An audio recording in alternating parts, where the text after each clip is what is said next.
옛날 로마 황제들은 기독교를 다 박해했습니다. 무려 300년간이나 초대교회를 참혹하게 억압했는데, 특히 주후 54년에서 68년까지 로마 제국을 통치한 제5대 황제 네로의 박해는 상상을 초월했습니다.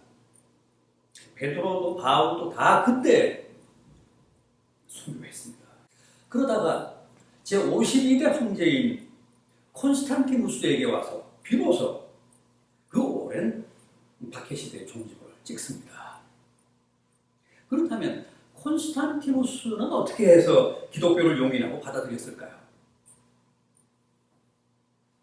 312년 콘스탄틴 황제가 로마 인근 티베르 강가에서 반역자인 막센티우스와 최후 결전을 벌이는데, 오히려 콘스탄틴 황제 쪽이 전력상 열세에 있었습니다.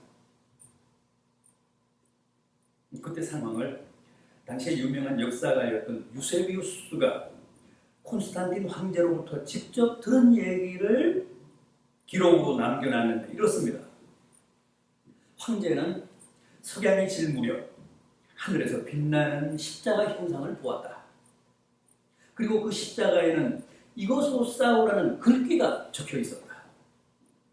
황제는 그날 밤 그 신비한 사건의 의미에 대해 골똘히 생각하다 잠이 들었는데, 꿈속에서 그리스도가 나타나 낮에 본 그 십자가 형상을 다시 그에게 건네며 적과 싸울 때 이걸 사용하라고 하셨다.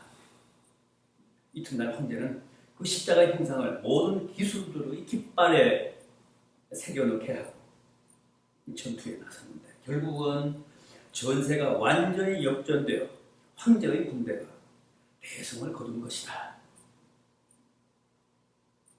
그 사건, 그 전투의 승리로 황제가 전격 기독교로 개종하면서 긴 박해 시대를 끝내고 313년에는 밀라노 칙령을 통해 기독교를 정식으로 공인했을 뿐 아니라 마침내는 기독교를 로마의 국교로까지 선포하게 된 것입니다.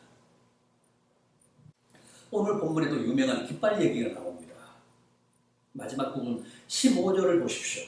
여호와 니시라는 말이 나오는데, 히브리 말인 여호와 니시는 여호와는 나의 깃발, 여호와는 나의 승리라는 뜻인데, 여러분, 우리 믿는 사람들은, 우리 대한민국의 신자들은 누구나 두 개의 깃발을 가지고 있습니다. 하나는 우리 대한민국의 국기인 태극기고, 또 다른 하나는 여호와의 깃발인 이 여호와니십니다. 우리는 다 대한민국 국민일 뿐만 아니라 또 하나님의 백성들이기 때문에 반드시 이 두 개의 깃발을 지니고 살아야 합니다. 깃발은 곧 우리의 소속과 정체성을 의미하잖아요. 그래서 언제나 이 두 개의 깃발을 가슴에 품고 살아야 합니다. 자, 그럼 이제 오늘 본문이 전하는 이스라엘과 아말렉의 전쟁을 한번 보겠습니다. 본문 8절을 보면 아말렉이 와서 이스라엘과 싸웠다고 합니다. 여기 이스라엘과 싸웠다는 아말렉은 대체 어떤 족속입니까? 성경을 보면 아말렉은 거의 이스라엘의 천적이었습니다. 잘 아시는 대로 이스라엘은 야곱의 후손이죠. 지금도 그들은 이스라엘이라는 국호를 쓰고 있는데, 원래 이스라엘은 나라 이름이 아니라 일개인인 야곱의 새 이름으로 하나님과 결국 이겼다는 뜻입니다. 그런데 야곱의 후손들이 아예 야곱의 그 새 이름을 자기들의 국호, 나라 이름으로 쓰고 있는 겁니다. 그럼 아말렉은 어떤 족속입니까? 아말렉은 야곱의 쌍둥이 형제인 에서의 후손들. 야곱이 장자권을 빼앗은 형 에서가 바로 아말렉의 원조입니다. 창세기 36장 12절입니다. 에서의 아들 엘리바스의 첫 딥나는 아말렉을 엘리바스에게 낳으니 그랬어요. 에서의 아들 엘리바스의 첩이 낳은 에서의 손주가 바로 아말렉이고 그 후손들이 바로 아말렉 족속입니다. 그러니까 야곱과 에서의 관계가 처음부터 뒤틀렸던 것처럼 그들의 후손들도 끝까지 서로 사이가 좋지 않았습니다. 좋지 않은 정도가 아니고 불구대천의 원수지간이었습니다. 에서는 원래 사냥꾼이었잖아요. 따라서 그의 후손들인 아말렉도 처음부터 유목생활을 한 부족으로 이스라엘보다 훨씬 더 강하고 거칠고 호전적이었습니다. 그들은 광야를 떠돌다 약한 부족이나 대상들을 만나면 그들을 약탈하며 도적대로 살았습니다. 자, 그럼 이번에는 당시 이스라엘을 공격한 아말렉의 전술을 한번 보겠습니다. 우선 아말렉이 이스라엘을 공격한 시점입니다. 본문 8절을 보십시오. 그때에 아말렉이 와서 이스라엘과 르비딤에서 싸우니라. 여기서 말하는 그때란 언제입니까? 이 17장 2절 이하입니다. 백성이 모세와 다투어 이르되 우리에게 물을 주어 마시게 하라. 모세가 그들에게 이르되 너희가 어찌하여 나와 다투느냐? 너희가 어찌하여 하나님을 시험하느냐? 거기서 백성이 목이 말라 물을 찾으매 그들이 모세에게 대하여 원망하여 이르되 당신이 어찌하여 우리를 애굽에서 인도하여 내어서 우리와 우리 자녀와 우리 가축이 목말라 죽게 하느냐? 모세가 여호와께 부르짖어 이르되 내가 이 백성에게 어떻게 하리이까? 그들이 조금 있으면 내게 돌을 던지겠나이다 하던 바로 그때 내부 갈등이 심각한 상태로 고조되던 그때 아말렉이 이스라엘을 공격했다. 적들은 항상 그렇지 않습니까? 상대가 서로 잘 단합하고 화합하고 백성들이 지도자를 잘 따르고 신자들이 하나님께 감사하며 말씀에 잘 순종할 때는 감히 공격하지 못합니다. 그러나 백성들이 지도자와 다투며 돌로 치려하고 사람들이 하나님을 시험하며 원망할 때는 바로 욕되다 하며 공격합니다. 왜 그럴까요? 그때가 바로 그 집단, 그 공동체를 무너뜨리고 정복하기에 가장 이상적인 순간이기 때문에 그렇습니다. 그때는 자기들끼리 서로 다투고 싸우고 원망하느라 단합해서 외부의 적을 상대하거나 방어할 여력이 없지 않습니까? 이스라엘도 보십시오. 목마르다고 모세에게 대들고 원망하고 하나님을 시험하다 급기야는 돌로 모세를 치려고 하는 험악한 사태까지 벌어지는데 바로 그때 교활한 아말렉이 총공격을 감행했다는 겁니다. 다음은 당시 아말렉이 어떤 전략으로 이스라엘을 그렇게 공격했는지 한번 보겠습니다. 오늘 이 사건이 신명기 25장에도 나오는데 신명기 25장 18절을 보면 이런 말씀이 나옵니다. 그들이 하나님을 두려워하지 아니하고 내 뒤에 떨어진 약한 자들부터 쳤느니라. 아말렉이 지금 시험에 들어 서로 다투고 분열하는 이스라엘을 기습하면서 처음에는 주로 어떤 사람들을 타겟으로 삼았느냐 하면 뒤처진 사람들, 낙오한 사람들, 병든 사람들, 노약자들을 먼저 공격했다는 겁니다. 그게 그들의 전략이었습니다. 여러분, 마귀는 귀신입니다. 척 보면 압니다. 지금 누가 병들었는지, 지금 누가 자꾸 뒤처지는지, 지금 누가 시험에 들어 하나님을 원망하고 모세에게 돌을 던지려고 하는지, 누가 졸고 누가 깊은 잠에 떨어졌는지. 그래서 그런 사람들을 우선적으로 공격합니다. 베드로 사도가 뭐라고 했습니까? 베드로전서 5장 8절이 합니다. 근신하라, 깨어라. 너희 대적 마귀가 우는 사자처럼 두루 다니며 삼킬 자를 찾나니 너희는 믿음을 굳게 하여 저를 대적하라. 마귀가 우는 사자처럼, 굶주린 사자처럼 주로 어떤 자들을 찾는다고요? 졸고 있는 자, 자고 있는 자들이라고 합니다. 왜요? 졸거나 자고 있는 사람은 무방비 상태, 완전히 무장 해제 상태이기 때문에 그저 먹을 수가 있잖아요. 동물의 왕국 같은 자연 다큐를 보십시오. 수만 마리의 들소떼가 한꺼번에 이동하는데도 포식자들은 기가 막히게 압니다. 지금 어느 놈이 병들었고 상처를 입었는지. 그래서 정확히 그런 먹잇감을 타겟으로 삼습니다. 그래야 성공 확률이 그만큼 높기 때문입니다. 야육, 강식, 적자 생존의 자연계뿐 아니라 영계도 그와 똑같습니다. 아말렉을 보십시오. 서로 다투고 원망하고 싸우느라 깊은 시험에 빠져있는 이스라엘을 공격하면서 가장 약한 부분부터 칩니다. 여러분, 뒤처지지 마십시오. 코로나 시대라고 안일하게 생각하며 졸거나 자지 마십시오. 여전히 근신하시고 늘 깨어 계십시오. 필요한 만큼 꼭 긴장하십시오. 올해도 졸면 자면 가차없이 마귀의 밥이 됩니다.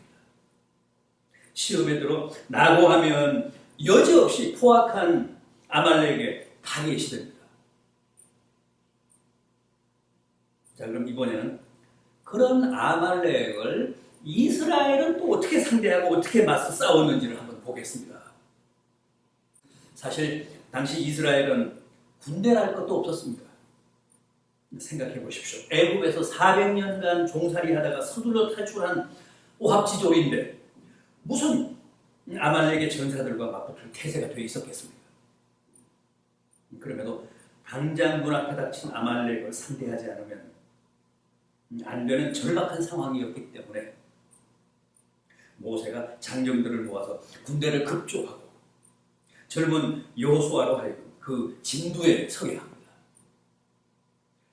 그리고 자신은 어떻게 했다고 합니까? 본문 9절을 다시 보십시오. 모세가 여호수아에게 이르되 우리를 위하여 나가서 아말렉과 싸우라. 내일 내가 하나님의 지팡이를 손에 잡고 산꼭대기에 서리라.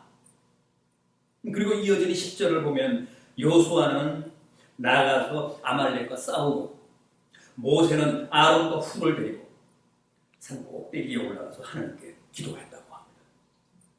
어떻게 해요? 어떻게 기도했다고 합니까?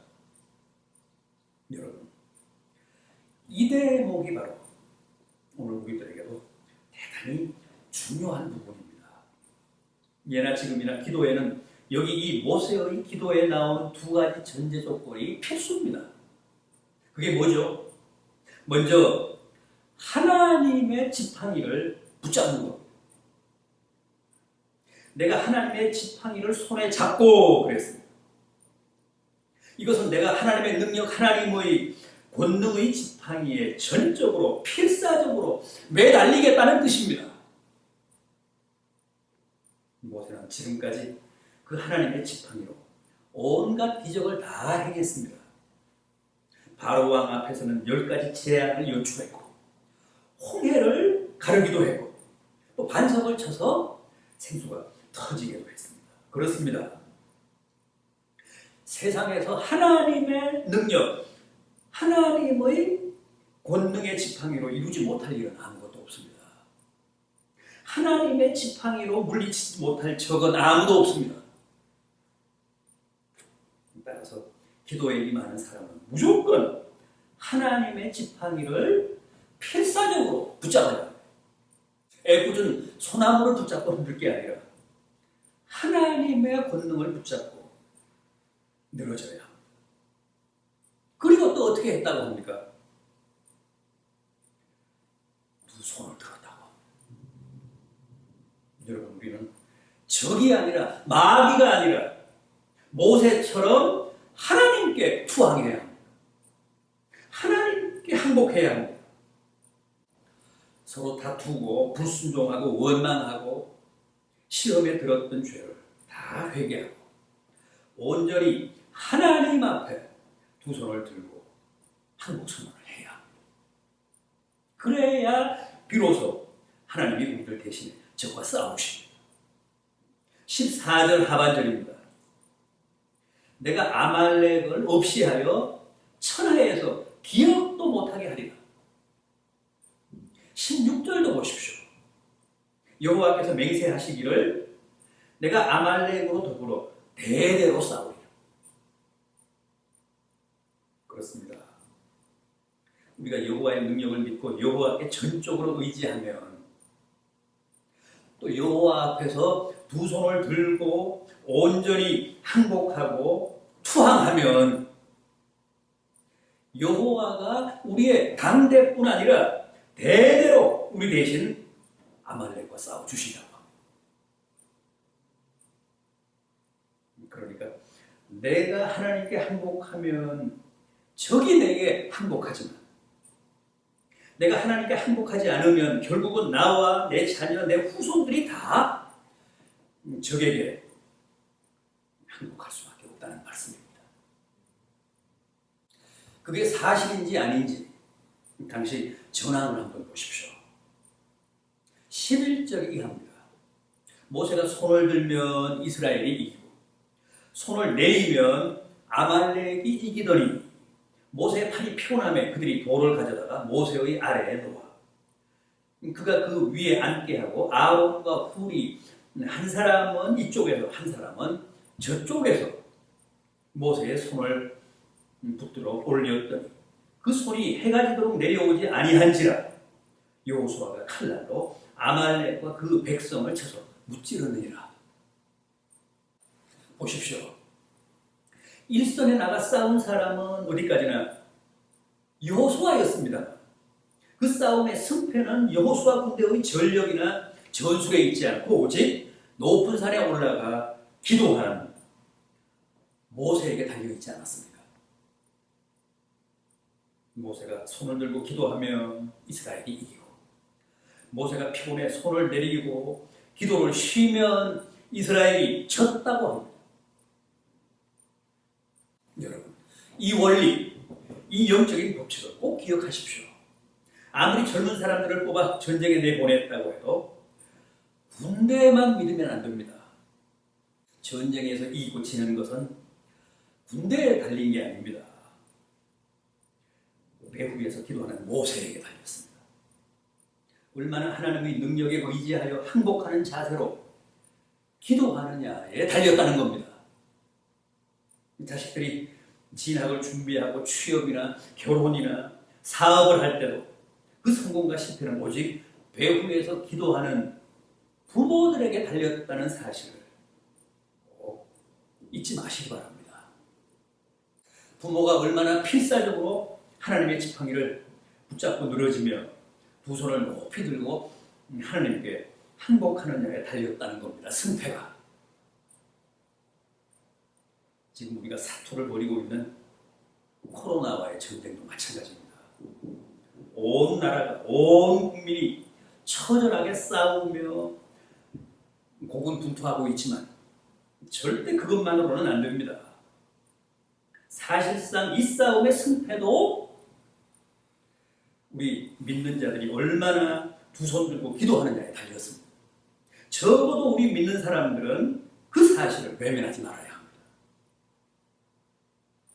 여러분, 모세가 손을 들면 이스라엘이 이기고 모세가 손을 내면 이스라엘이 패했다는 얘기는 우리가 열심히 기도하면 이 싸움에서 반드시 우리가 이기지만 기도하지 않고 하나님의 권능에 지팡이에 의지하지 않고 오직 백신 접종에만 모든 기대를 걸으면 결국은 코로나와의 전쟁도 우리가 필패할 수밖에 없다는 사실을 절대 잊지 마시기 바랍니다.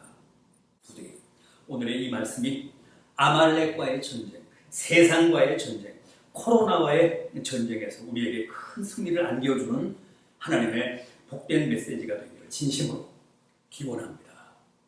기도하시겠습니다.